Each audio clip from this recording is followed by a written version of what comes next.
Bom dia, boa tarde, boa noite, bem-vindos ao Acervo Fantástico. Estamos retomando nossa temporada Stephen King. A gente tinha dado uma breve pausa, né, para falar de um lançamento no episódio passado do Frankenstein do Del Toro. Só que agora, né, começando 2026, retomando o grande Stephen King com a primeira adaptação feita de alguma obra dele no cinema, Carrie, a Estranha, de 76, dirigida pelo Brian De Palma, estrelado pela Sissy Spacek, William Katt, John Travolta, Amy Irving, um elenco bem interessante de jovens adultos fazendo adolescentes, em sua maioria.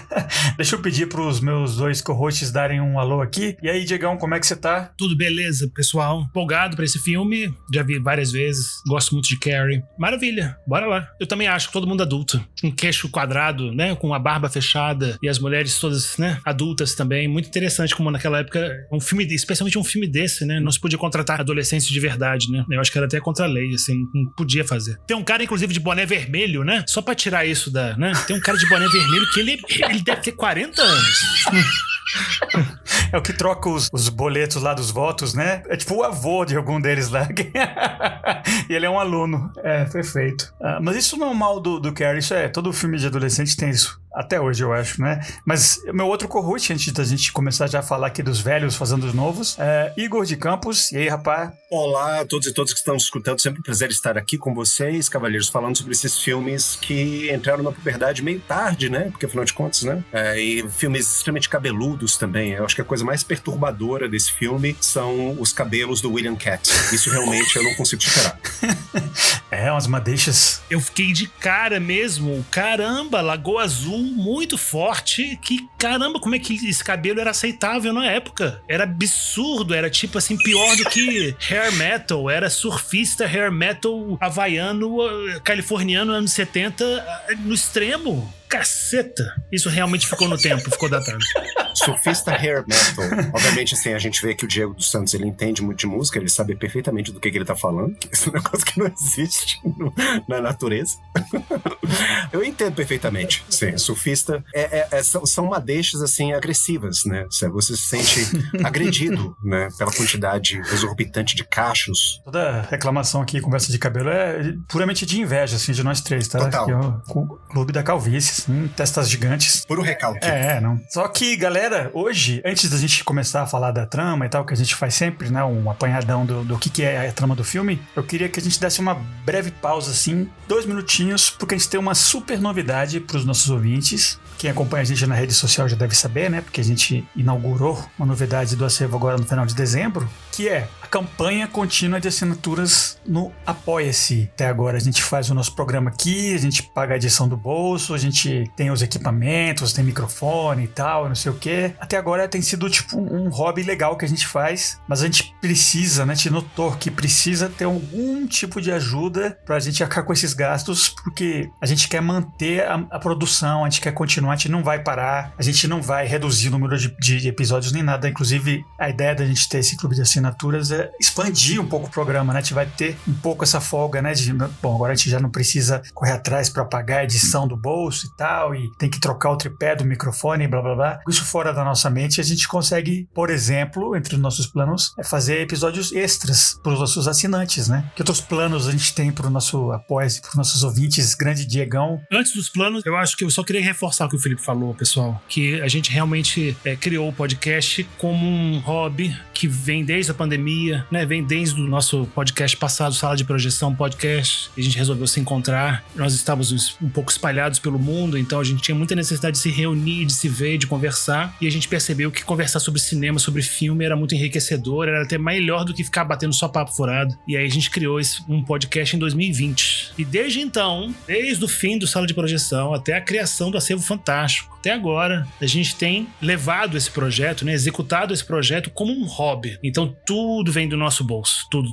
Então o pagamento do nosso grande editor Thiago Vergara, os equipamentos a gente comprou do nosso bolso, microfone, headphone, o Zoom é assinado anualmente também com o nosso bolso, nosso impulsionamento no Instagram, tudo que vocês imaginarem, a gente é hobby, né? E a gente gosta, a gente tem prazer de se encontrar, de conversar sobre cinema, sobre filmes, e a gente fica muito feliz de a gente ter vocês como ouvintes. A gente fica super satisfeito de saber que a nossa conversa, a nossa discussão também também é interessante para vocês, né? E também traz ideias novas e visões e pontos de vista, interpretações sobre filmes diferentes para vocês, que enriquece a experiência de ter visto os mesmos filmes que a gente viu juntos. Então a gente fica super feliz, mas realmente, se a gente puder ter esse suporte, a gente pode pensar em aumentar a frequência de episódios, a gente pode pensar em episódios especiais, a gente pode pensar em episódios que um pouco fora do nosso normal. Por exemplo, a gente pode pensar em episódios só com favoritos de cada um, favoritos do século XXI, favoritos de filmes de horror do século XXI. A gente pode pensar em vários tipos de episódios, a gente pode falar sobre o Oscar, a gente pode falar sobre 1000 coisas que a gente tá fazendo e que pode ser muito interessante pra vocês também, divertido.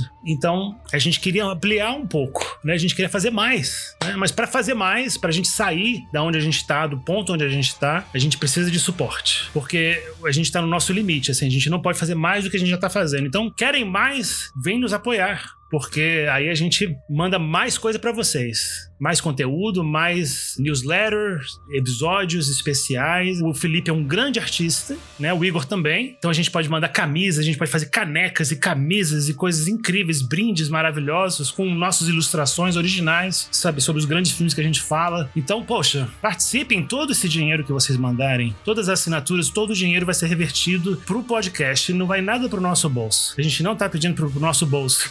Ninguém vai ficar rico, ninguém vai ter dinheiro pro mês. Oba, agora eu vou poder comprar queijo brie. Né? Não é isso. É só pro nosso podcast melhorar e avançar. Muito bom. Eu só queria dizer que, bom, assim, eu faço das palavras dos cavaleiros as minhas palavras, né? Com um pequeno adendo que, assim, eu absolutamente não tenho nada contra queijo brie. Então, se tem alguém aí que nos escuta que gostaria de pagar um queijo brie no meu café da manhã, eu sou absolutamente ok com essa ideia, assim. Eu acho que será muito bem-vinda a sua contribuição. Meu estômago agradece, né? E meu paladar também, né? Porque eu adoro queijo brie. Mas agora, falando sério, tem sido uma experiência fascinante ter feito esse podcast com vocês, cavaleiros. A recepção que a gente encontrou nas redes sociais é muito maior do que eu acho que todos nós esperávamos, né? Porque isso começou como sendo uma coisa muito privada, né? A gente conversava sobre cinema, a gente sempre gostou de conversar sobre cinema. Nós nos conhecemos há muitos anos, assim, o Diego é um dos amigos mais antigos, quiçá talvez é o amigo mais antigo que eu tenho, né, Diegão? A gente se conhece há mais de 30 anos. Nossa Senhora, dá até um certo cansaço falar, mais de 30 anos eu conheço uma pessoa, que coisa. Eu sempre tive muito prazer de conversar com você, tenho muito prazer de conversar com o Felipe, que eu conheço há menos tempo, mas conheço também há muitos anos.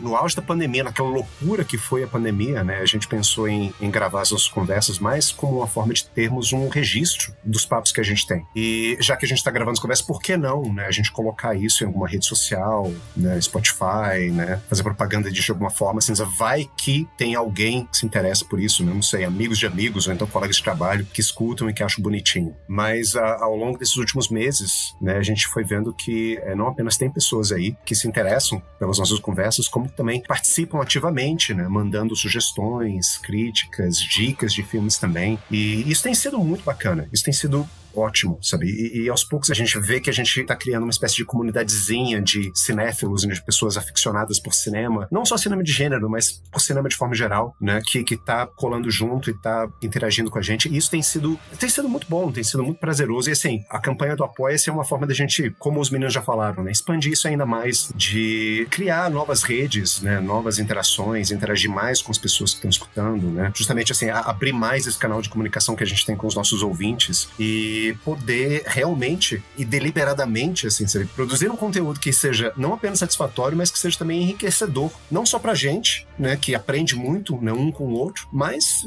possivelmente para as pessoas que estão escutando a gente. Então, assim, gente, se vocês puderem participar do Apoia-se, toda contribuição é bem-vinda e muito preciosa também. A gente simplesmente quer continuar fazendo aquilo que a gente já vem fazendo com muito gosto, sem ter que ficar preocupado, assim, poxa, será que a gente vai continuar fazendo podcast ainda por muito tempo, né? Porque as contas não estão fechando, sabe? Tipo, essas coisas, esses percalços da vida adulta que são chatos, mas que são necessários também. Então é isso. É isso aí, realmente, né? E só já para dar um toque assim para como é que você pode ajudar a gente, como é que você se junta ao nosso clube, né? É um site de financiamento coletivo, chamado apoia.se, né? De apoie-se. Então, apoie.se/acervo fantástico. Você vai lá, o link vai estar na descrição do episódio, tá na nossa rede social do Instagram. Você clica lá e você vai ver que tem uma série de níveis possíveis com os quais você ajuda a gente, né? Desde o mais humilde, você pode ajudar a gente com R$10 por mês, é perfeito. gratuito. Você, nesse nível, tem acesso ao nosso novo newsletter. A gente já está montando agora de dezembro para mandar para os nossos assinantes. Que vai ter informação que vai ser exclusiva só para quem assina. Umas dicas que só vão estar na newsletter. Vai ter uns anúncios adiantados do que vai ser coberto no mês seguinte no podcast. Então, se você é fã e você gosta do acervo e você quer saber o que a gente vai falar no mês seguinte, a única maneira de você ter essa janelinha é pela nossa newsletter, né? A gente vai mencionar nos episódios os nomes dos novos assinantes, a gente vai ter um mural lá onde seu nome aparece, como, né, o mural do suporte do acervo. Depois tem mais níveis também, né? Tem 50, você começa, além de ter acesso ao nível mais básico oferece, né, da newsletter, você vai ter acesso a participar de sorteio, que o Diego mencionou, né? A gente tem uns elementos de merchandising, né? Camiseta, pôster, bottom. Aí também tem o de R$100, que é para quem tá um pouco mais de dinheiro. E aí você, além de tudo isso que a gente já falou, você vai receber também a chance de ajudar a gente a fazer tipo uma curadoria. Você pode sugerir episódios, que era uma coisa que a gente sempre fez, né? De mande suas dicas, não sei o que. A gente já chegou a fazer muitos episódios sugeridos por ouvintes, né? A gente gosta muito de fazer, mas a gente queria que isso tivesse esse valor agregado, né? Se você quer indicar um filme, você quer que a gente fale sobre um filme que você acha que tem a ver com a gente, então uma maneira agora, daqui pra frente, de fazer isso vai ser através da campanha, né? Você tá ajudando a gente a manter o programa no ar, a pagar nossas contas da produção e você tá tendo como contrapartida a newsletter, o sorteio e também a possibilidade de sugerir um episódio, né? E o nível mais alto que a gente criou também, aí já seria tipo um mecenas, assim, um melhor amigo que ainda vai aparecer para doar, de 300. Tem tudo que a gente já falou antes e mais a opção de sugerir não só um episódio, mas uma temporada inteira, que é uma coisa que a gente conversaria com um ouvinte, assim, seria um bate-papo mais profundo pra gente fechar bem, um tema bem massa, assim, mas a ideia é que você estaria quase que fazendo uma curadoria do programa, né? Você tá botando a mão do lado da produção já, como um produtor do podcast, um sócio nosso, né? A gente acha muito legal essa chance, a gente recomenda que você, nessa sua capacidade do que você pode, a gente não...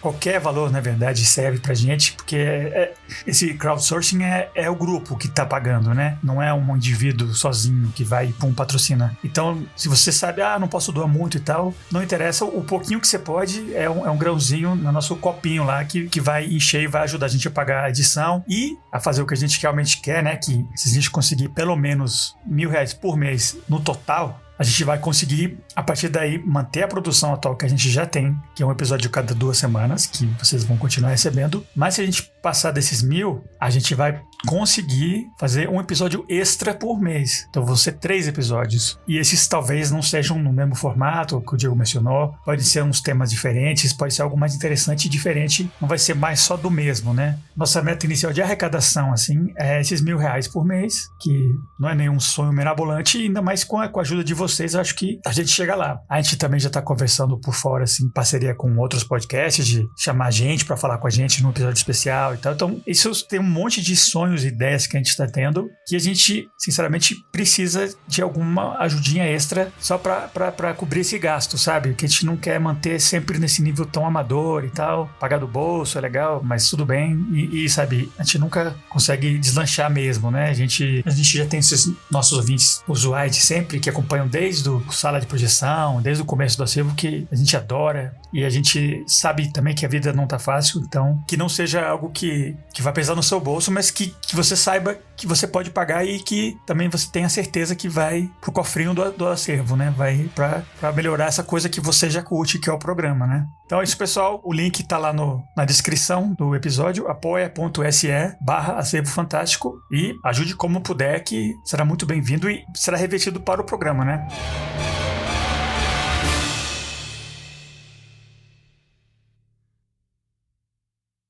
Bom, agora sim, falando da trama do filme, né? Carrie a Estranha, de 76, primeira adaptação do Stephen King pro cinema. Carrie é uma menina do 2º grau, né? Adolescente, que é difícil medir só no filme as idades, né? Porque, como a gente falou, todos os atores são mais velhos, mas a Carrie, ela é uma aluna, filha de uma mãe hiper religiosa, separada ou viúva. Ela cria a menina do jeito estranho, a menina começa o filme tendo a primeira menstruação dela, numa cena do chuveiro lá depois da educação física, onde ela sofre bullying, né, antes dessa cena e durante. Aí quando ela começa a sangrar, ela nem sabe o que tá acontecendo. Aí eu não sei, né, a Carrie é pra ter 18 anos, 12, não fica muito claro, empate pelo elenco, né, que a Sissy Spacek que tá muito boa, né, eu não sei, né, é difícil medir exatamente, porque as colegas todas parecem que já estão no final do secundário, né, inclusive tem o elemento da dança, né, de formatura no final da história, então eu imagino que ela talvez é uma pessoa que teve a menstruação tardia e quando ela entra em pânico, as meninas começam a zoar ela, jogar protetor sanitário nela, tampão, e uma das professoras tem piedade dela e tal, mas ela é uma menina especial, assim, muito frágil, ninguém é amigo dela de verdade, sabe, é foco total de bullying sempre, né, mas aí essa professora que tem piedade dela resolve meio que se vingar no nome dela, né, pra proteger a Carrie, ela começa a perseguir as meninas que fazem bullying nela, inclusive a personagem a Nancy Allen, que é a grande bully dela, né, ela tem um ódio profundo da Carrie, ainda mais depois que a professora dá um tapa nela numa cena lá que hoje em dia não aconteceria nem a pau. Entre esse grupo todo que faz bullying nela, tem uma menina que é Amy Irving, que é meio ambígua, né, que participa da humilhação dessa figura patética e coitada da Carrie, mas que ela tem alguma culpa lá, ela sente, mas ela induz o namorado dela, que é o William Katt, que a gente já mencionou, das madeixas espetaculares dele, a levar a Carrie no baile de formatura, como uma maneira dela de fazer um tipo de expiação e tal, por pena, né, pra ajudar a Carrie. Só que ao mesmo tempo que tem esse plano, né, de que levem a Carrie pro baile,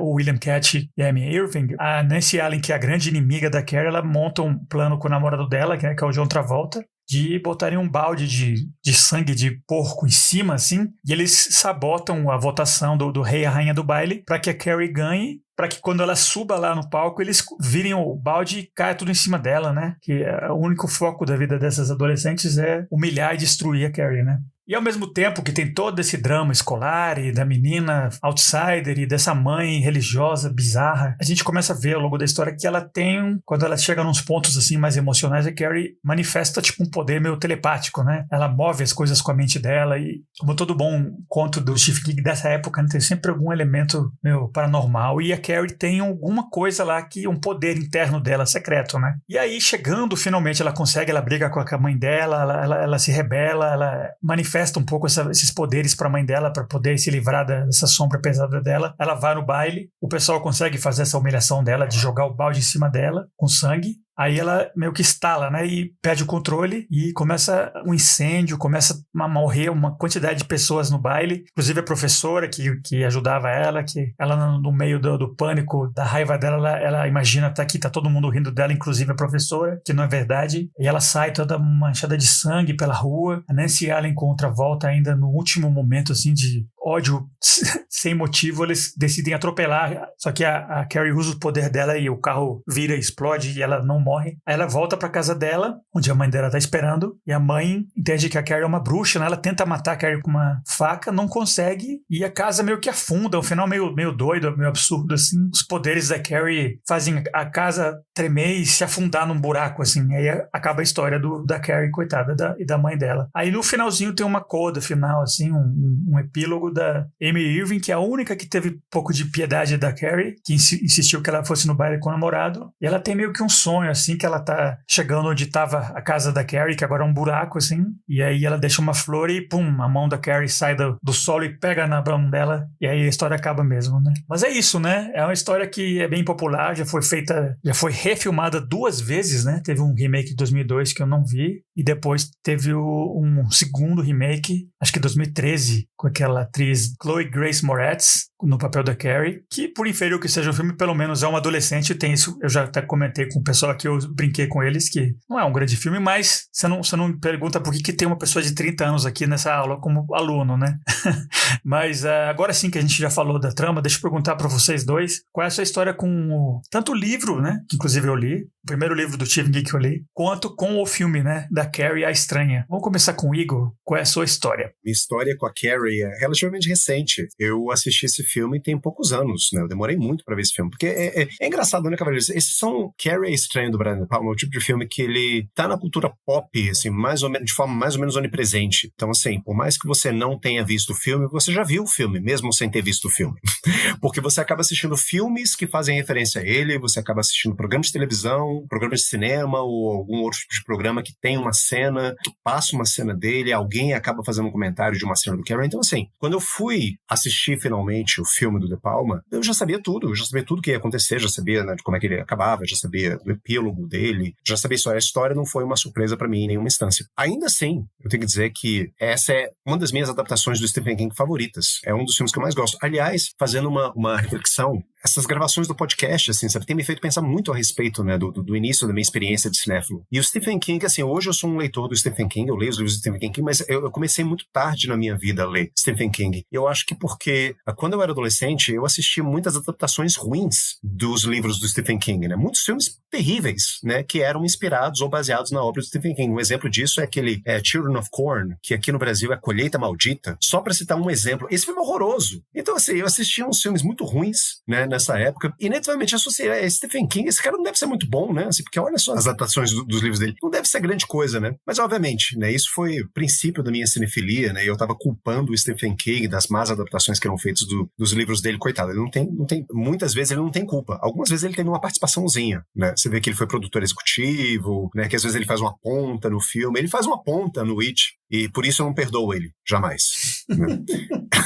Mas aqui e ali ele aparece, né, nos filmes. Enfim, né, eu demorei a embarcar na onda do Stephen King, mas hoje eu vejo que, obviamente, isso não é culpa dele, e tem algumas adaptações que foram feitas dos livros dele que são muito boas. Eu acho que Carrie é um exemplo excelente disso. Eu acho que é um filme magistral, eu dou 5 estrelas pra esse filme, gosto muito dele, prazer muito grande ter reassistido ele pra gente poder gravar esse episódio, gosto dos atores, realmente tem essa coisa de época, né, assim, sabe que é um filme dos anos 70, então eles não podiam usar adolescentes, né, pra fazer o papel de colegiais, né, na época, então, você tem que dar um descontinho, mas assim, convenhamos, não é também um grande esforço que tem que fazer, assim, oh meu Deus, a Sissy Spacek não parece uma adolescente, parece, se esforça um pouquinho que ela parece, ela convence como adolescente, então não é nada assim, não é tipo assistir os irmãos Wayans fazendo o papel de 2 mulheres brancas naquele filme hediondo, que pra mim, na minha opinião, é um filme de horror, aquele As Branquelas. Não é esse esforço, não é esse tipo de grau de convencimento que o filme tá tentando passar pra você. Então, assim, fora essas pequenas coisas datadas, assim, sabe, que são mais engraçadas do que exatamente defeitos do filme, eu acho que é um filme extremamente prazeroso de assistir, eu gosto da fotografia, gosto muito da trilha sonora dele, excelente,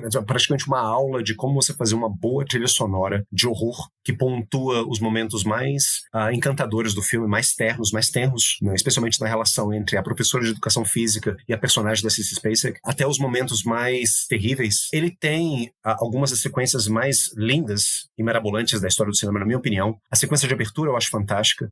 Toda aquela sequência que precede a queda do balde de sangue durante o baile de formatura e depois a sequência do massacre do baile de formatura. Essas sequências são primorosas. Isso é uma aula de cinema. Isso é uma aula de como você faz, como você filma bem, né, um filme de horror, um filme de suspense, como você enquadra, né, os atores, como você tira a melhor interpretação possível dos atores a partir do enquadramento, movimento de câmera, iluminação. Então, assim, é um filme tecnicamente primoroso. Ele é de quebrar o coração, né, e a gente pode falar sobre isso depois, quando a gente entrar nos temas da história. É um filme de horror, mas, assim, a personagem é uma personagem que inspira muita pena. Inspira muita pena, mas ela também inspira horror, mas eu não quero dar spoilers sobre aquilo que a gente vai conversar. Minhas impressões são as melhores possíveis. Eu acho que é um dos grandes, sinceramente, eu acho que é um dos grandes filmes de horror feitos nessa segunda metade do século XX, né? Eu acho que tá entre os top 5 mais importantes filmes de horror dessa época. E ansioso para conversar com vocês a respeito dos temas e de toda essa técnica em torno do filme, que eu acho fantástica também. Perfeito. E você, Diegão, qual é a sua história com a Carrie? Já leu o livro ou não? Só o filme? Li o livro, com certeza. Eu sou muito fã do Stephen King. O primeiro livro que ele fez sucesso, de best-seller, né?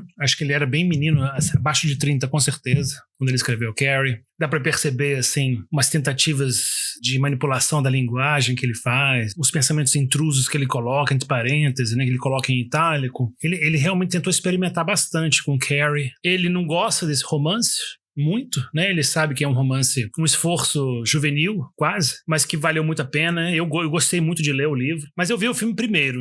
E eu sempre gostei muito do filme, mas eu gosto bem mais agora, porque agora, depois de ter visto o filme algumas vezes, depois de ter visto muitos filmes do Brian De Palma e muitos filmes de terror, e ter revisto esse filme nesse momento, realmente se aprecia tudo que o Igor falou. Tudo que o Brian De Palma fez, tudo que o Stephen King tentou fazer literariamente, o Brian De Palma tentou fazer cinematograficamente. Então o filme, ele realmente tem movimentos de câmera, tem... Por exemplo, ele usa o duplo enquadramento nos momentos antes da queda do balde, né? Quando o balde é derrubado em cima da Carrie, que eu acho que tem muito a ver, nada ali é gratuito.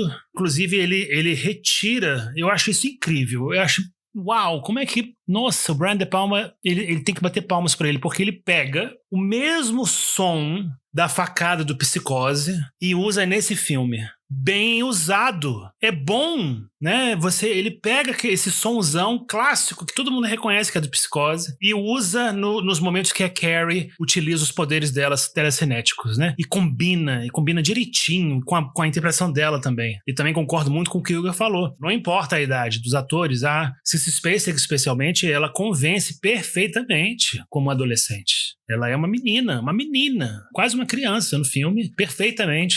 Então, realmente, o filme, depois a gente vai falar mais sobre cenas muito bem feitas e bem coreografadas e bem armadas, cenas que você percebe que houve um storyboard cuidadoso para chegar até lá, sabe? É um filme que realmente sabe criar suspense muito bem. Então, facilmente, né, os fãs de filme de terror facilmente conseguem passar por cima e relevar tudo que fica datado no filme, né? Que são coisas superficiais, são coisas da época, mas que aí sim, são coisas da época, são coisas que não tem como. O filme foi feito em 1975, 1976, mas isso realmente não está em detrimento do filme de jeito nenhum. Então, um grande filme. Os outros filmes que fizeram, eu vi todos, né? Essas adaptações que o Felipe mencionou fazem parte da minha história também com o filme, com a obra. Totalmente esquecíveis e desnecessárias. Concordo completamente com o Stephen King. Pra que refazer esse filme? Esse filme já é tão bom. Stephen King é muito fã de Carrie, do Brian De Palma, com razão. Não tem por que refazer. Não tem mesmo. Também acho. Eu acho que foi o primeiro livro que eu li dele na época.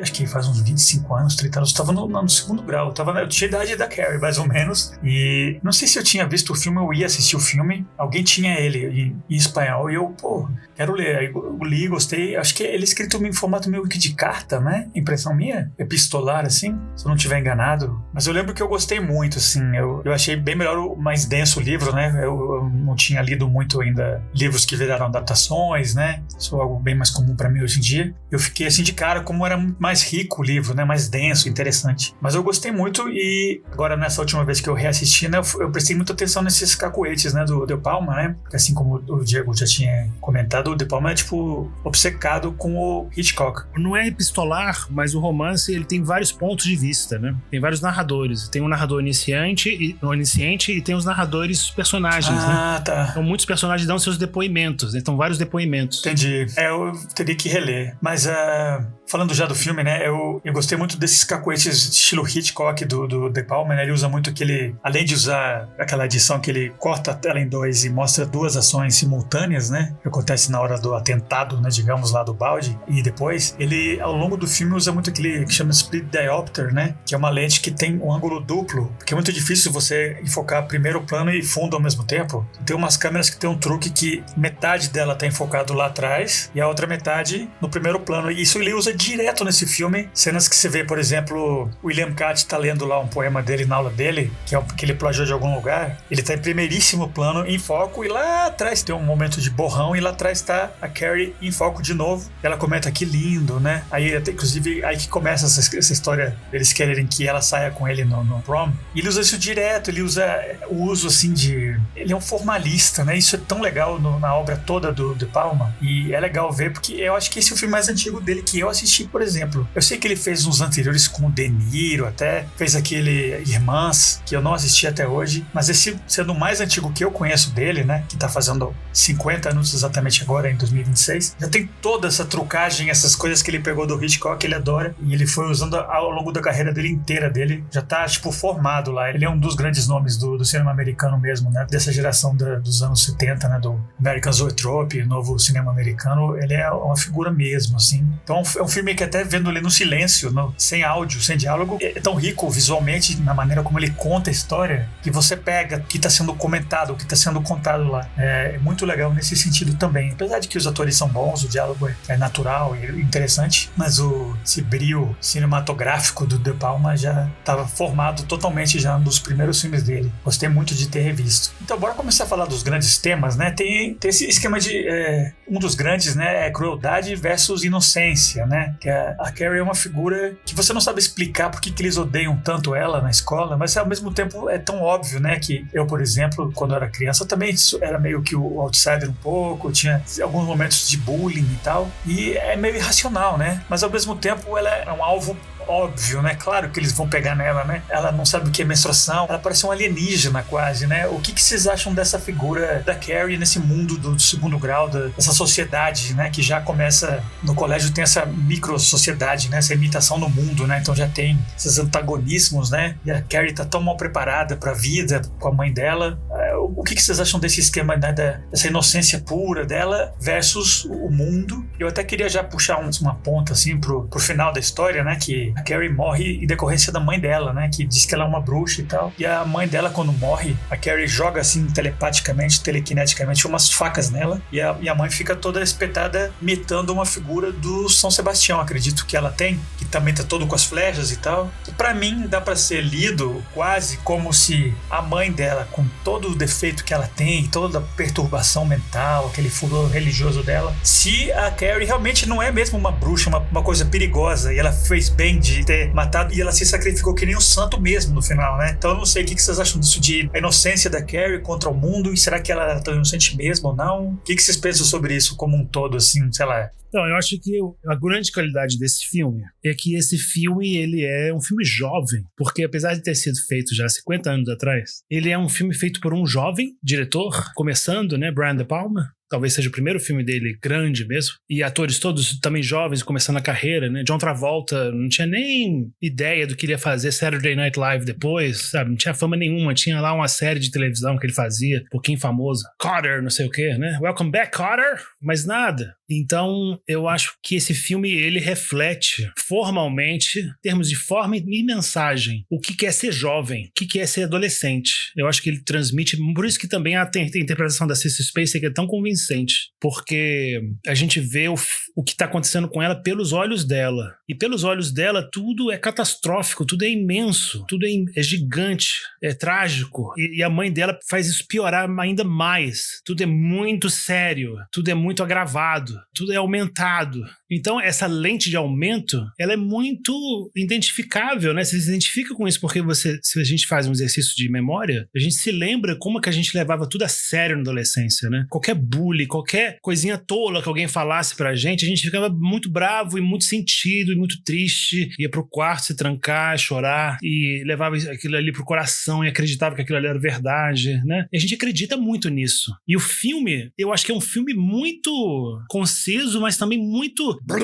Ele é um filme exagerado e dramático e trágico, com efeitos sonoros fortíssimos e música, né? Cores. Então é um filme bem pulsante. É um filme pulsante. É um filme exagerado, operático, que eu acho que transmite direitinho como um adolescente vive a vida. Ela é estranha, ela realmente se veste daquela forma, foi criada pelaquela mãe doida, né? Que inclusive é um personagem, assim, que talvez alguém possa apontar como uma possível fraqueza da história. Tô provocando o Igor aqui, que a mãe é tão caricata, é tão absurda, é tão maléfica e fanática e doida, que ela chega a ser engraçada, pateticamente engraçada, absurda. Ela fica no limite entre dar medo, entre ser uma figura monstruosa e vilanesca e medonha, mas uma figura também ridícula, engraçada, né? De tão fanática, exagerada que ela é. Tanto é que a própria atriz, a Piper Laurie, quando leu o roteiro, achou que era uma comédia. Achou que era uma comédia dark, uma comédia do humor negro, assim. De tão absurdo que era. E realmente eu vi o filme pensando nisso, nesse ponto de vista, nesse possível ponto de vista, né? Nas séries entre a filha, entre a Carrie e a mãe. Será que isso podia ser uma comédia absurda? Será que isso podia ser uma sátira? E às vezes tem umas falas da mãe dela que são tão exageradas, são tão loucas, né? Dirty pillows como peito, né? Mas eu acho que mesmo assim não é um defeito. Eu acho que não é. Eu acho que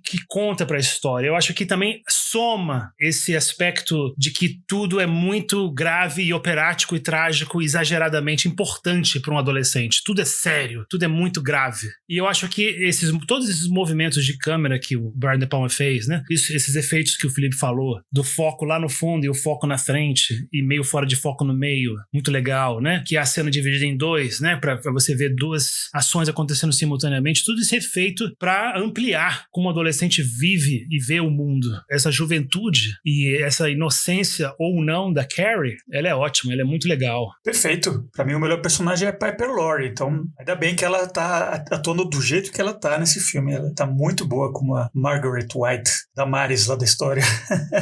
Igão, e você? Eu acho que quanto à questão de ser uma comédia de humor negro, né, eu acho que isso vem muito da forma como você reage à história. Eu não achei a mãe da Carrie, né, a personagem da Piper Laurie, em nenhum momento engraçado, assim. Aliás, eu tenho que dizer que eu, de certa forma, já conheci pessoas que são mais ou menos daquela forma, né, assim, como eu já falei pra vocês, cavaleiros, eu cresci num ambiente muito católico, e vez por outra você esbarra em uma Mrs. White da vida, sabe? Esse personagem não é tão caricato, assim, quanto a gente talvez tenda a imaginar que ele é. Existem Mrs. White por aí, né, pregando a Bíblia e talvez não fazendo exatamente isso que ela faz no filme, porque ela ficou claro pra mim, assim, sabe, que ela tem alguma perturbação mental muito grave, né? Tanto é que ela tenta assassinar a própria filha dela no final, como uma forma de tirá-la do pecado. Então, assim, sabe, claro, existe um exagero aí, mas eu acho que esse exagero é muito mais por conta, assim, em decorrência dessa loucura literal, né, que a personagem da Piper Laurie tem. Mas eu achei engraçado isso, né? Isso me lembra aqueles dois atores alemães, austríacos, não, perdão, do Funny Games, né? Que quando eles leram o roteiro, né, o Michael Haneke instruiu eles assim, sabe, imagine que isso é uma comédia. Atuem como se fosse uma comédia. E o Funny Games não é exatamente um filme engraçado, mas ele tem esse nome, inclusive, né? Funny Games. Então, sei, você pode, dependendo do seu senso de humor, né? Você pode achar que as coisas da Piper Laurie aí são engraçadas. Eu particularmente não achei, assim, mas eu acho que é válido, assim, é uma leitura válida, assim. O filme, talvez, ele tem um quê de comédia. Agora, eu acho muito interessante isso que o Diego falou, a questão da perspectiva do adolescente, porque, de fato, né, o adolescente, ele tá numa situação muito vulnerável, né, assim, a identidade dele tá em formação. Então, tudo que você fala pra ele é passível de ser altamente impressionável. Então, se você é um adolescente, você ainda não sabe quem você é, você ainda tá nesse período de descobrir quem você é, que tipo de pessoa que você é. E aí, todos os seus colegas de sala e todo mundo te trata como um freak, como uma aberração, como uma coisa esquisita, você em algum momento, assim, porra, será que eu sou mesmo uma coisa esquisita? Será que eu sou mesmo uma aberração? Será que eu sou mesmo uma criatura de outro mundo? Então, por isso que essas questões são tão pungentes, são tão urgentes, assim, para o adolescente, porque ele ainda não sabe. Um homem adulto, uma mulher adulta, talvez ficasse menos impressionada com essas coisas. Mas quando você ainda não sabe quem você é e você ainda tá aprendendo a navegar pelos caminhos do mundo, qualquer coisa que digam pra você, se sua mãe diz pra você, ó, você é mulher e você nasceu em pecado, que é o que justamente a personagem da Piper Laurie faz, alguma parte sua, né, que depende da sua mãe, que depende da palavra dos seus pais, vai tomar aquilo como verdade, vai pensar, caralho, nossa, eu nasci em pecado, eu sou uma criatura impura, eu sou uma bruxa, eu sou um demônio, eu sou um monstro. Eu acho que um pouco dessa operaticidade do filme vem disso. Um exemplo mais contemporâneo disso me lembrou aquela série Euforia, que era um pouco assim, as cores são gritantes, os movimentos de câmera, é tudo muito operático, porque justamente é uma série que é contada da perspectiva de várias pessoas jovens. Então tudo é muito importante, trágico demais, ou cômico demais, do ponto de vista deles. Agora, tentando responder uma coisa que você falou, Filipão, sim, eu acho que tem esse embate entre a inocência, e eu não sei se é a crueldade exatamente, né, mas assim, a inocência e um aspecto mais mundano, a inocência e a mundaneidade do mundo, porque a Carrie, bom, assim, a Carrie, ela é Carrie White, ela é branca, e existe toda uma preocupação por parte da mãe dela, principalmente, em mantê-la pura, mas só que a mãe dela, sendo uma psicopata, né, visa fazer isso deixando ela num estado de infantilismo, ou seja, ela não instrui a Carrie quanto às coisas do mundo e principalmente ao conhecimento do corpo. A Carrie é essa criatura esquisita, inadaptada, né, e meio boboca, porque ela desconhece o próprio corpo. E assim, gostaria só de chamar a atenção para essa sequência de abertura do filme que eu acho maravilhosa, eu acho belíssima. Você primeiro vê as meninas jogando, acho que é basquete, não, vôlei, né, num aquário, e depois tem um corte e você tá num vestiário feminino. E a forma que essa cena é tratada eu acho magnífica, né, porque assim, é tudo em câmera lenta, com uma trilha sonora quase que romântica, bastante sentimental, meio que levando a gente para um estado edênico, várias meninas lindas andando, trocando de roupa e brincando e se divertindo umas com as outras. Aí a câmera faz um movimento, né, e ela vai justamente naquela parte do vestiário onde a Carrie, né, tá tomando banho. E você vê que ela tá tomando banho de uma forma muito sensual, né, ela tá passando as mãos no corpo e parece, assim, sabe, que ela tá tendo algum tipo de gozo, algum prazer só no fato de estar tomando um banho quente naquele vestiário. E eu acho que isso é um dos grandes temas do filme, que é justamente a descoberta do corpo, a descoberta em um primeiro momento do dos prazeres do corpo, do seu corpo como fonte de prazer, mas também do seu corpo como uma fonte de horror, que eu acho que é uma coisa quintessencialmente pertencente ao gênero do horror. O que você faz quando o seu corpo ganha uma vida independente da sua mente, né? O seu corpo assume uma vida própria. E esse corpo com excesso de vida é um trope que está aqui e ali em vários gêneros e subgêneros do horror. Assim, um vampiro, por exemplo, é um corpo com excesso de vida. Um zumbi é um corpo com excesso de vida, é um corpo que se recusa a morrer. E o corpo da Carrie faz isso, né? O corpo da Carrie se revolta contra ela, assim, sabe? Ela tá lá tendo prazer, né, com aquele banho quente, e de repente o corpo dela começa a sangrar, e ela não entende o que é aquilo, ela não sabe o que é aquilo, ela fica desesperada. E aí você tem um outro tema do filme, que é justamente essa perda de controle de si mesmo, perda de controle do seu próprio corpo, e no caso da Carrie, especificamente, perda de controle dos seus poderes, que ela nem sabia que ela tinha até então, e que aparecem com a puberdade. Eu queria falar, tem a ver com o que você está falando, né, esse elemento do corpo, né? Corpo é o grande centro da ansiedade, não só no terror, mas na adolescência, né? Que o Diego falou, né? Corpo, corpo, corpo. E esse elemento do terror que está no sangue, eu acho que esse é o grande motivo, talvez, do filme, né? Sangue. Porque abre com o sangue dela, termina com o sangue que cai nela. Então tem um elemento temático de sangue, mas também uma coisa meio de sangue no sentido religioso, quase, né? Que tem essa revelação pelo sangue que é tão cristã, né? Você pode dizer, não, que leitura óbvia, né? Mas eu acho que tem uma coisa lá por trás, sim, né? Começa com o sangue da Carrie e termina com o sangue de todo mundo ao redor dela, né? É quase que o preço que o mundo pagou por lidarem com ela do jeito que eles lidaram, né?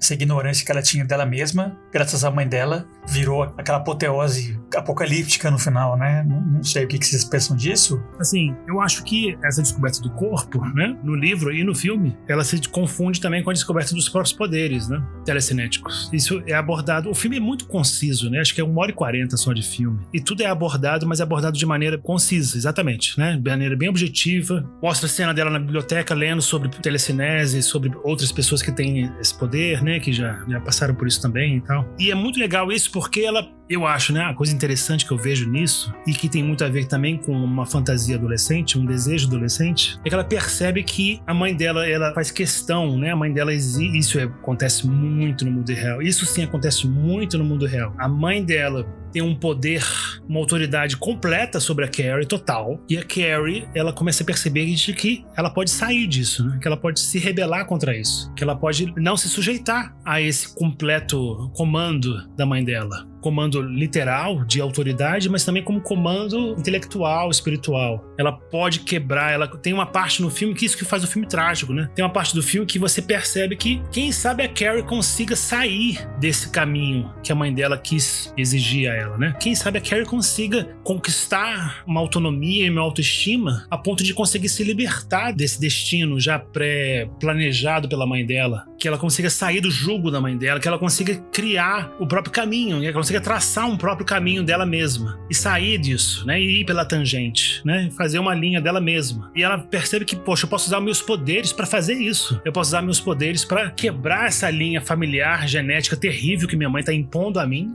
que aconteceu com ela, e ela tá projetando tudo que aconteceu com ela em mim, e eu não fiz nada do que ela fez, eu não tenho nada a ver com isso, e ela tá projetando toda a identidade dela, tudo que aconteceu com ela, o passado dela, o trauma dela em mim, e eu posso rejeitar isso se eu quiser, e sair fora, e ter dates, e fazer o meu próprio vestido, e me apaixonar. Ela percebe que ela pode ter esse poder, que é um dos maiores poderes que o adolescente pode perceber que ele tem, que eu acho incrível isso. Mas o trágico do filme é que ela chega no final, e aí por isso que eu vou perguntar pra vocês, né? Ela vê que ela não consegue, ela não vai conseguir, que é uma coisa muito também identificável, que a gente velho, adulto, também percebe isso, que ela não vai conseguir quebrar essa linha genética, essa linha genealógica. Não vai quebrar a herança que minha mãe deixou pra mim, que meu pai deixou pra mim. Não vou conseguir. Eu tenho que acabar com nós duas aqui nesse negócio. Não vai ter jeito de eu sobreviver. Não tem como. Então, triste e bonito nisso no filme, no final do filme, né? Uhum. Ela dizia um rei dela mesmo, como a mãe falou, né? They're gonna laugh at you. Por que ela se mata, né? Por que ela se inclui no desabamento da casa? Porque ela podia sair. Ela podia desabar a casa só com a mãe lá. E vai se fuder, sua puta velha. Eu vou embora, eu vou fazer universidade, vou ter minha vida adulta, vou ter meu trabalho, e vou ser super poderosa, pegar um monte de homem, maravilha, e vou me divertir, vou ter minha vida. Vai tomar no cu. vai embora. Por que ela não fez isso? Por que ela se matou também? Na minha visão, ela estava encaminhada, né? Quando ela quebra o espelho lá, ela faz o vestido. A mãe, que tem um quartinho lá na cozinha, onde ela tranca a Carrie pra ficar rezando lá pro santo dela, um esquema meio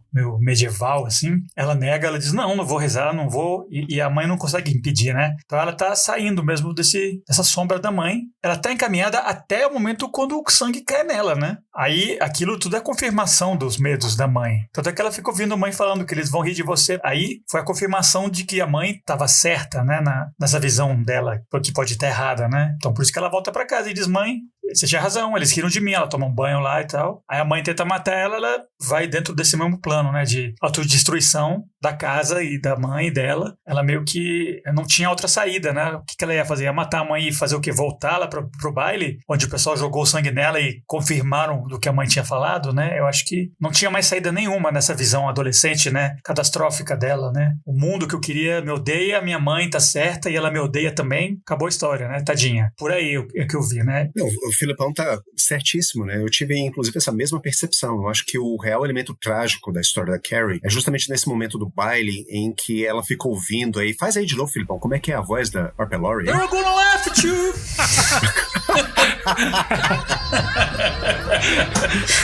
Perfeita imitação, perfeita.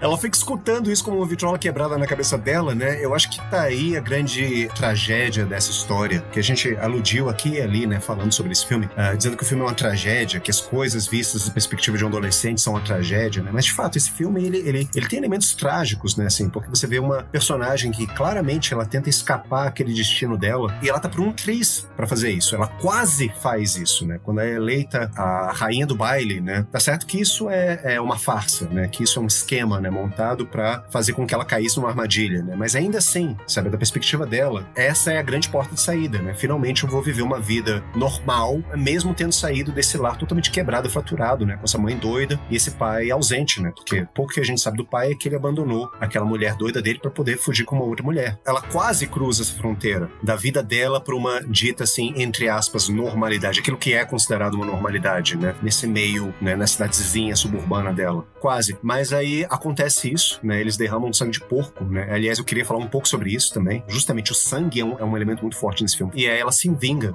da cidade toda. E aí é interessante você ver a complexidade também, né, da personagem, porque até então você é levado a simpatizar com a Carrie. Você é levado a encará-la como sendo uma espécie de vítima das circunstâncias, vítima do bullying das amigas dela, vítima da mãe dela e tudo mais. Mas aí quando ela perde o controle, aquele tema que eu falei mais cedo, né? Perda de controle é um dos temas do filme. Quando ela perde o controle dos poderes dela e ela começa a massacrar indiscriminadamente todas as pessoas que estão lá no baile, inclusive a professora que sempre gostou dela, sempre apoiou ela e sempre ajudou ela, sempre esteve do lado dela, ela também é uma das vítimas dele. O coitado do professor de literatura, né? A gente deu uma dó, que inclusive é o Sidney Lassick, né? É o Cheswick do Estranho no Ninho, né? Também ele morre eletrocutado. Então pessoas que não tinham nada a ver, né, com as agruras que ela sofria, acabam morrendo também. O que faz você pensar assim, porra, talvez ela fosse uma bruxa mesmo. Assim, talvez ela tivesse um elemento demoníaco dentro dela. Ela não é simplesmente essa jovem pura de coração que sofreu e tá agora retaliando, levando a vingança dela àquelas pessoas que merecem sofrer a vingança dela. Não, sabe? Tipo, é todo o baile de formatura. Mesmo que não tinha nada a ver com essa história, acaba sofrendo muito por causa disso. E aí, agora tentando responder essa pergunta do Diego, por que ela destrói a casa no final das contas? Eu acho que vem um pouco da forma como ela se percebe. Eu acho que a Carrie, ela vem de um mundo quebrado, ela vem de um mundo fraturado. O filme todo, assim, é a Carrie sonhando com a possibilidade dela poder se enxergar de uma forma não quebrada e não fraturada. E aí tem duas cenas que eu acho muito interessantes no filme. Ela quebra o espelho do quarto dela. E sempre que ela vai se olhar no espelho, inclusive antes da formatura, ela se vê no espelho quebrado. É uma imagem quebrada que ela tá vendo, que é justamente o espelho que ela tem na casa dela, né? Um espelho que dá uma imagem fraturada pra ela. Mas aí tem aquele momento que eu acho super terno, super fofo, em que ela tá com a professora de educação física, e a professora de educação física leva ela pro banheiro e começa a falar, olha como você é bonita, olha como seu cabelo é bonito, seus lábios, se você colocar um pouquinho de batom, se você colocar um pouquinho de maquiagem, isso vai ressaltar os seus olhos. E é o espelho da escola. E aquele seria um espelho, entre aspas, normal. E seria a forma como a professora enxerga, a forma como outras pessoas poderiam enxergá-la. Mas daí a tragédia. Mas ela não se enxerga dessa forma. O espelho que tá na casa dela é um espelho quebrado, é um espelho todo despedaçado. Então, no final das contas, quando ela sai do baile de formatura e ela volta volta pra casa dela, justamente, ela volta pra esse mundo totalmente corrompido e fraturado e decaído da mãe dela, do fanatismo religioso da mãe dela. Esse mundo em que ela, de fato, é uma bruxa e ela tem que rezar pra poder espiar os pecados dela. E esse tema do pecado, acho que tá muito presente também na simbologia do sangue. O sangue, como o Filipão falou, é o que abre o filme, e ele tá nessa cena que talvez seja a cena mais importante do filme, no clímax do filme, né? Quando derramam sangue de porco, né? De todas as formas possíveis de humilhá-la, né? Eles vão derramar justamente sangue de porco, né? Mancha todo o vestido branco dela. Ela que era a Carrie White, né? A Carrie, a branca, vestida de branco, quer dizer, de rosa, fica toda besuntada de vermelho. Então o sangue, ele tem essa simbologia da vergonha também, que isso vem de uma mentalidade muito puritana, que eu acho que os americanos talvez tenham mais familiaridade do que, assim, os norte-americanos tenham mais familiaridade com isso do que nós brasileiros, porque isso tá no Nathaniel Hawthorne, né? A letra escarlate. O vermelho é a cor da vergonha, é a cor do pecado. O vermelho é a cor do shame, né? Do Game of Thrones. Então, quando eles besuntam ela de vermelho, é quase como sendo uma confirmação da profecia da mãe dela. Tipo, olha, realmente você é uma criatura pecaminosa, né? A mãe dela que gostava de ficar batendo na cara dela com um livretinho, né? E a capa do livro era The Sins of Women, né? Os pecados da mulher. Como se a mulher fosse uma criatura intrinsecamente maligna. Ou seja, é a profecia da mãe virando verdade. Daí o elemento trágico, assim. No final das contas, minha mãe estava certa. Eu sou essa mulher quebrada, que vem de um lar quebrado, eu sou uma bruxa, e a solução para os meus pecados, para os meus problemas, é cair de joelhos, pedir perdão e rezar para Deus para ele me tirar desse corpo pecaminoso. Daí a destruição da casa no final, porque ela não tem solução. Se eu sou realmente assim, se eu sou essa pessoa, se eu sou esse monstro de fato, a única forma de você erradicar do mundo essa monstruosidade é me autodestruindo. Por isso que eu acho, esse é um filme realmente triste, é uma personagem muito complexa, porque você é levado a vê-la apenas como uma vítima inocente das coisas, mas aí nessa sequência, né, do baile de formatura, você vê que talvez de fato ela tivesse algum poder maligno, né, dentro dela, mas aí ela volta a ser essa menininha frágil, né, no finalzinho do filme, se destrói a própria casa, mata a própria mãe, e você vê que ela não foge do próprio destino, né? No final das contas, a grande tragédia da Carrie é essa, uma mulher que tentou fugir do próprio destino e não conseguiu. Isso pra mim é a própria definição de tragédia grega. Então, pessoal, esse foi o nosso papo sobre Carrie Estranha. É um filme, eu acho, um clássico, assim, né, do gênero. E por mais que tenha 50 anos, é muito atual, né, os assuntos, né? Você vai até ficar chocado com os cabelos, que nem a gente ficou, e os boca de sino e tal, mas o assunto, isso nunca sai de moda, né? Esse esquema de bullying, de repressão, de você descobrir quem você é, isso é universal. Esse é um grande filme sobre isso, né? E é uma obra-prima mesmo do De Palma, né? Que usa todos os elementos da caixinha de produção de cinema dele lá pra contar essa história. Antes da gente anunciar qual vai ser o nosso próximo episódio da temporada do Stephen King, eu queria perguntar pra vocês dois quais são as nossas dicas da semana, né? Deixa eu perguntar pro Igor quais são as suas ou a sua dica da semana. Bom, Cavaleiros, minha dica da semana tem a ver com esse tema sendo... Assim, eu tô lendo agora o livro da Barbara Creed, né? O Feminino Monstruoso, The Monstrous Feminine. Aliás, recomendo, né, para aquelas pessoas que são ficcionadas por histórias de horror, que leiam esse livro, que esse é um dos grandes livros da bibliografia do horror, né? A Barbara Creed, ela vai falar desse aspecto monstruoso das mulheres, e ela cita, entre os filmes, né, a Carrie, a Estranha, justamente como um bom exemplo, assim, sabe? Em que o feminino, na verdade, as mulheres não são apenas vítimas do filme de horror, né?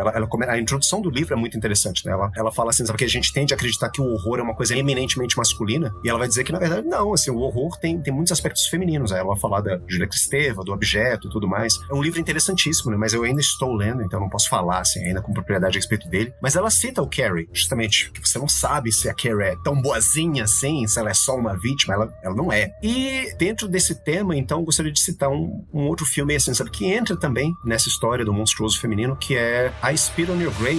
Aqui no Brasil é A Vingança de Jennifer. É um filme de 1978. Ele é um schlock, assim, eu já vou avisando, né? É um filme fortíssimo. Ele é, aliás, alerta de gatilho. Falar um pouquinho da trama do filme aqui. É a história de uma jovem escritora, a Jennifer, que ela vai pra uma casa, assim, na beira de um lago, né? Com o intuito de escrever um romance, escrever o primeiro romance dela. E ela é violentada, terrivelmente, assim, violada, né? Por alguns homens locais. E dada como morta. Mas aí ela sobrevive sobrevive. Miraculosamente, né? Ela sobrevive. E o resto do filme é ela executando planos cada vez mais diabólicos e maquiavélicos e terríveis de vingança contra esses homens que violaram ela. É um filme fortíssimo, assim. É um filme que eu recomendo, mas assim, eu recomendo com vários pés atrás, assim. Se você é uma pessoa sensível, não assista esse filme, porque ele tem cenas de violência sexual que são, até hoje, apesar de ser um filme dos anos 70, assim, até hoje elas são difíceis de serem assistidas. Mas é um filme que marcou a época. É um filme interessantíssimo de se ver também, do ponto de vista cinematográfico, porque ele é uma produção baixíssima, com pouco orçamento, só com atores amadores, feito em pouquíssimas locações, de uma forma quase que amadora, mas ainda assim o diretor ele consegue extrair dos atores, das locações, da fotografia, leite de pedra, assim, porque é um filme muito bem feito, eletrizante, apesar da gente já saber, né, claro, o que vai acontecer, né, e tudo mais, não é segredo pra nenhum que a Jennifer ela vai conseguir executar a vingança dela contra esses homens, bem feito pra eles, né, desgraçados, uns monstros, né,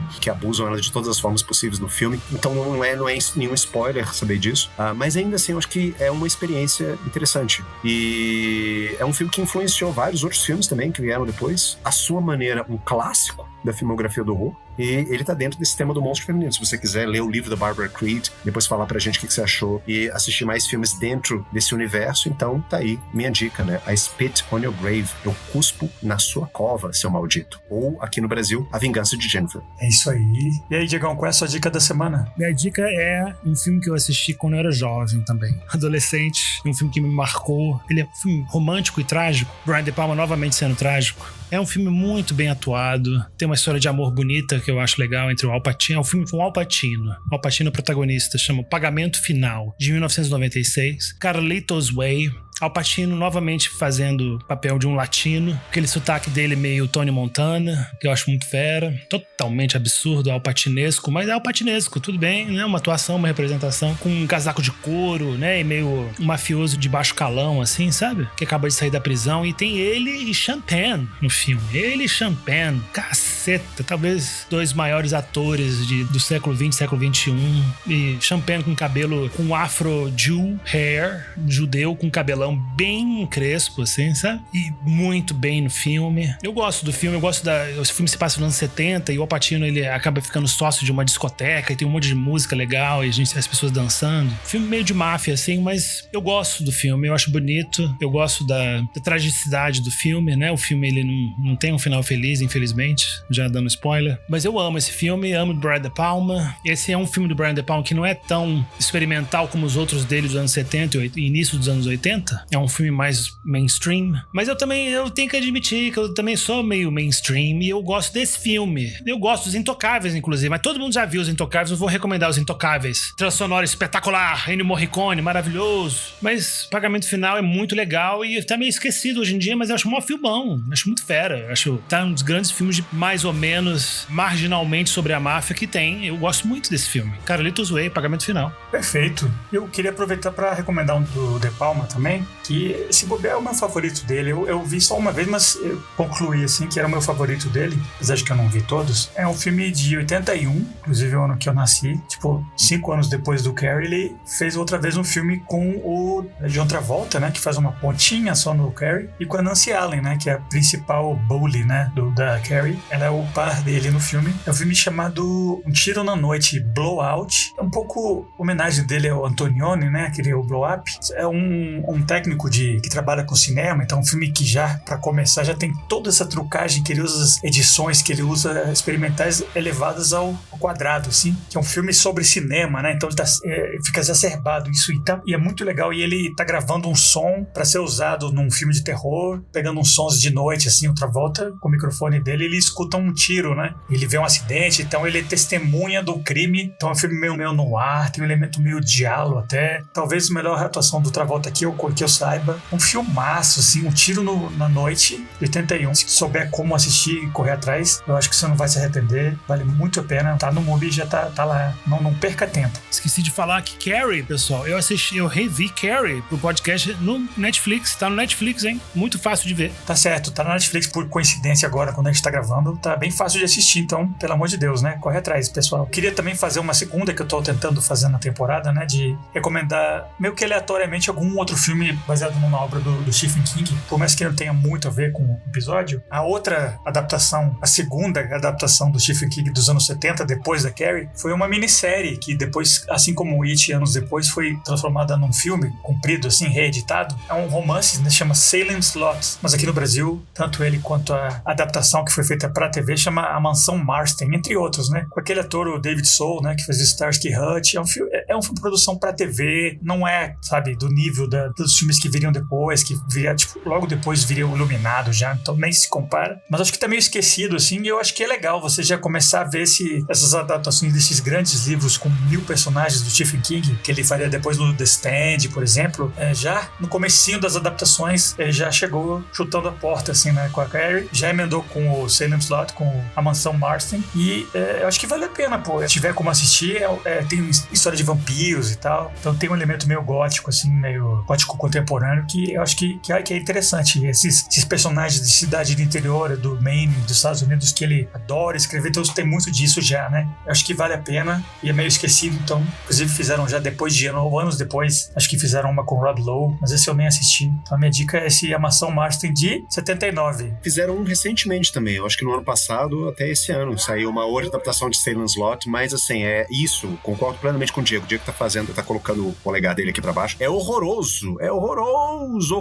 essa nova adaptação, sabe? Não assistam a adaptação de 79, que é uma boa adaptação, é um filme feito pra televisão, assim, uma minissérie feita pra televisão, mas a direção é do gloriosíssimo Tobe Hooper, que dirigiu Massacre da Serra Elétrica, dirigiu um filme que a gente já conversou a respeito dele aqui, O Vampiros do Espaço. Então, assista essa adaptação com James Mason, essa tem umas sequências muito boas, assim, né? Ela é uma boa adaptação, mas ela tem umas sequências maravilhosas, assim, arrepiantes, é muito boa, essa de 79. A do Rob Lowe, desconsidere, essa última, ria da cara, né? Porque é ridículo. E vai ler o livro, caceta. Leia o livro, é um ótimo livro. O livro é a melhor versão. O livro é muito bom, Esse, finalmente, eu li. É um excelente romance. É isso aí, pessoal. Então tá aí, fica a dica de Salem Slot, o livro, Salem Slot é a série original, e não assista as outras adaptações. Resta só apenas dar tchau pros ouvintes e anunciar que o próximo episódio, continuando a temporada, já pulando dos anos 70 pros anos 90, vai ser Louca Obsessão, do Rob Reiner. É um filme que rendeu a Kathy Bates melhor atriz principal, e eu acho que merecida, né? E tem o James Caan também. Talvez não sei se é o mais popular do Stephen King, mas é um dos, assim, que foi mais levado a sério, né? Um filme de terror, mas que foi levado a sério pela crítica. Então é isso, galera. Louca Obsessão daqui a 2 semanas. Bora dar tchau pros ouvintes. Grande Diego Nunes. Melhor livro que eu mais adoro do Stephen King. Misery. Filmaço com a Kathy Bates e James Caan. Imperdível o próximo episódio. Tô empolgadaço. Já vi Misery, eu já vi o filme umas 20 vezes e eu já li o livro 2 vezes. Em espanhol e em inglês. Livraço. Maravilhoso. Vejo vocês em Misery. Louca Obsessão. E aí você, Igão, bora dar tchau pros nossos ouvintes. Gente, é sempre um prazer conversar com vocês sobre esses filmes. Adorei a nossa conversa sobre Carrie Estranha. É realmente um filme fantástico, maravilhoso, e a nossa conversa foi fantástica. Então, assim, espero que vocês que escutaram a gente até agora, tiveram a paciência de escutar, continuem nos escutando. E agora, apoiem a gente no Apoie-se também, né? Lembrando, sua contribuição é muito preciosa para que a gente continue aqui falando sobre filmes e produzindo conteúdo para vocês de forma cada vez mais frequente e melhor. E é isso, ansiosíssimo para falar de Misery. Um beijo, um abraço e até a próxima, gente. É isso aí, pessoal. Falou, galera. Esperamos vocês. Abração.